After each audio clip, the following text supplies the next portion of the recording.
is on the bench. Yo, internet, what's good? I've been immersed in the world of digital fashion for a while now, creating and simulating digital garments. But let me tell you, the first steps of learning were pretty painful. So this is why I want to share with you 10 quick tips to help you sidestep the pitfalls I encountered so you can dive into the world of digital fashion with less struggle and more confidence. Tip number 1. It sounds dumb, but always work in real scale. That ensures that your simulations accurately reflect real-world proportions. And as always, exception proves the rule, but if you want to animate authentically, this is the way to go. And also it's really good for consistency between software. If you do... What does it actually mean and how do we achieve this? If you want to create clothing for an imported avatar in Marvelous Designer, and you want to check if the scale is right, an easy trick is to just import one of the preview garments. If the scaling is off, just delete your avatar and import again with different scale settings. Most of the time, you just have to multiply or divide by a factor of 10. For me, as I work with a character from Dust 3D, there is an import preview in the dialog box. Tip number 2. So this is a quick one. When you create garments, in the beginning, I would always work in symmetric mode. So if you change one side, the other side would follow. And later in the process, if you want to work on the sides individual, you can merge both sides and remove the linked editing, and then you can change the sides separately. Honestly, I didn't do this in the beginning because I didn't know about it, and it saved me so much time after I knew it. Number 3. When I started with Marvelous Designer, I was wondering how to subdivide my garments. And in Marvelous Designer, it's not called subdivision. It's called particle distance. So if you select your garment or you create your garment from scratch, the base value is 20 millimeters. So if you go lower than 20, you get more polygons, and if you go higher, you get less quality and less polygons. So most of the time when I design my garments, like the base design of my garments, I stick to the 20 millimeters because it's way faster to simulate. And you get instant feedback. And if I later add more details or go to simulation, I would lower the particle distance. Maybe as a guideline for the final particle distance of garments, for large pieces of cloth, I would go for like 8 to 10. Really depends on the detail of your clothing. And in detail parts, I would go for like around 5. I wouldn't go way lower than 5 because during simulation, your computer can freeze easily. At the end, of course, it always depends on how detailed your cloths are and how fast the movement of your simulation is. Number 4. If you're struggling with different garments glitching into each other, most of the time it helps to define layers for each individual garment. For example, if you have the pants, it's layer 0. So in the normal case, the jacket would be above the pants. So we define the jacket as layer 1, and it should get rid of the glitching. You see, this also works if you have more than 2 layers. For example, you can have the pants, the t-shirt, the hoodie and the jacket. Just take care when you go to simulation, you have to turn all the layers off. So sometimes if you still have layer definition during simulation, everything gets messed up. So just use it when designing, and when you simulate, just turn off the layering, so just put everything back to 0. Tip number 5. So when I started out, I didn't use shit, and I was wondering how to achieve certain fabric styles. For example, if you want to create leather or you want to create nylon, how do you achieve this? Like, where's the properties for that? So when you select your cloth, you see which material is assigned to it. So if you click the material on the right hand side, you see, if you scroll down, the physics properties, and there's different ways to achieve your look. One way would be to do it by dialing in or like using the sliders here with like the different properties, but I feel like you need to be a professional fashion designer to know what each value does. And the other option would be to use presets. So Marvelous Designer offers a couple of presets, but there's also services like VMod, who offers a huge library of different fabric properties, which you can preview on the website and then download and also have the PBR materials for it, but also the physical properties. And then you can just import one of these and you can directly see the difference of the fabric behavior in Marvelous Designer. Let's go with vegan leather.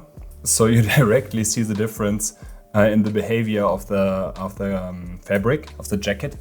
It doesn't throw any creases anymore. It's way stiffer and it behaves more in the way leather would do. So let's go with another example.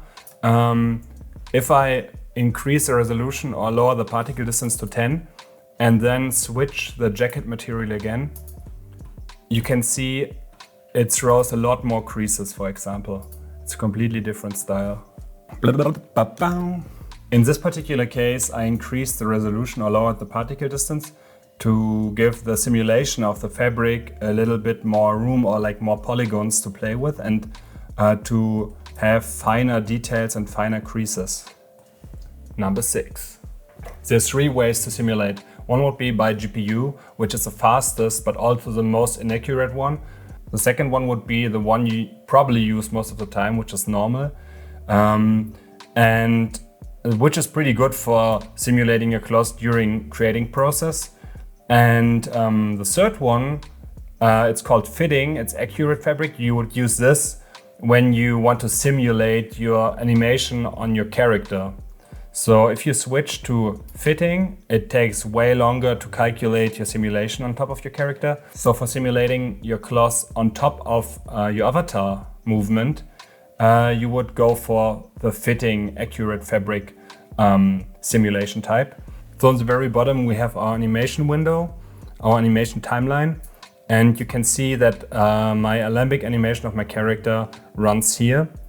And I would go to the very first frame, to frame 0, and start calculating your closing from there. So if I hit record, it's actually simulating the closing over the collision of my character movement. Also make sure that the start and end frame and also the frames per second match with the scene in your 3D software. Number 7. Something that really frustrated me in the beginning was when garments behave weirdly and they get sucked into geometry or like they glitch into and around geometry. What I found is the character mesh or like the shoes the character wears is too high poly and has too much details, it's most likely that the fabrics glitch into it. So my workaround is the following. When it comes to shoes, I would replace the shoe model with a really rough collision model of the shoe and export this to Marvelous Designer, and later in Cinema 4D I would add back in the original shoe design. And also when it comes to the hand of the model, I would most of the time remove the fingers or even the whole hand and replace it with a really basic spherical model to use for collision, because most of the time you don't need a proper finger collision for your clothing. And also if you have fast movement and for example your avatar is moving your arm back and like really close to the torso, the finger sometimes penetrates the fabric and then the fabric starts to glitch all over the place and you can't use the simulation. So what I use is this really basic replacement of the hand. And also what I found, when you create a shoe in your 3D software and you mirror it and export the mirrored shoe without further edit, like attached to your character, somehow in Marvelous Designer I found that the normals are sometimes switched. And this will cause the fabrics getting sucked into the geometry as well. So double check if your normals in your 3D software are aligned properly. So you can also see this in Marvelous Designer when the two shoes, for example, have different colors. So you see that the normals are switched. So if you ever wondered why your geometry has different colors after import, this is probably why. Tip number 8. When it comes to texturing, you want a clean UV layout.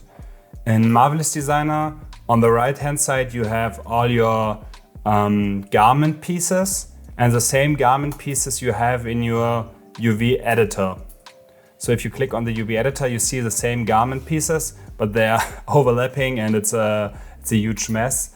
But if you right click in the UV editor, you can say reset UV to 2D arrangement, and the garments, they will rearrange the same way they are laid out in the 2D pattern window. So from here you can start scaling your fabrics to fit into one of these squares.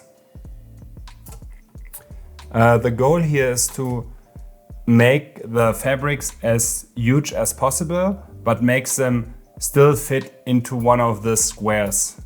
Try to align them as good as possible and avoid an overlapping. And also check if the scaling in between your garments is consistent. So if the pants are way bigger scaled than everything else, you probably run into problems later in your painting software. Because, for example, if you add an overall normal map to your garments, you see a scaling difference in the normal map later in your program because the UV map is scaled differently. So try to check for consistent scale in between your garments. So you want to scale all your pieces in relation to each other. There's also workflows where you can work in multiple UV squares, but I don't want to cover this because most of the time you can get away with just using one and fit all your fabrics into one square. Even if you don't want to use the materials and colors and textures you choose in Marvelous Designer, you still want to set up the UV layout proper. This is just the industry standard and it saves you from running into trouble later in your 3D painting software. Tip number 9. When you want to export your cloth simulation as an Alembic file, you have to know there's no textures coming with the Alembic file. So there's a little workaround for that. If you export your Alembic file, you also have to export an OBJ file, which comes with textures. The only thing you have to take care of is that you have the same export settings, which is in this case, if you export as a thick garment, you also have to do it with the OBJ because the UV alignment of the textures wouldn't fit if you don't go with the thick option here. And also deselect the avatars because you just want to export the clothing. Hit OK. Back in your 3D software, you just have to import the Alembic file and the OBJ file and drag the textures from the OBJ file on the Alembic file. And you can see as they are sharing the same UV tiling, your textures work perfectly on your animated garment. And the last tip, tip number 10. So when you finished your creation and you want to, for some reason, export different parts of your garment separately, sadly, there's no easy way to do it. What I would do is save as a new file, delete the pullover and export just the pants.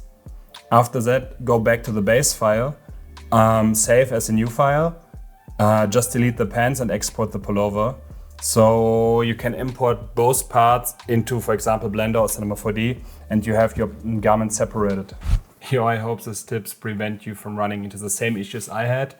If they do, hit like and subscribe. See you next time, Internet.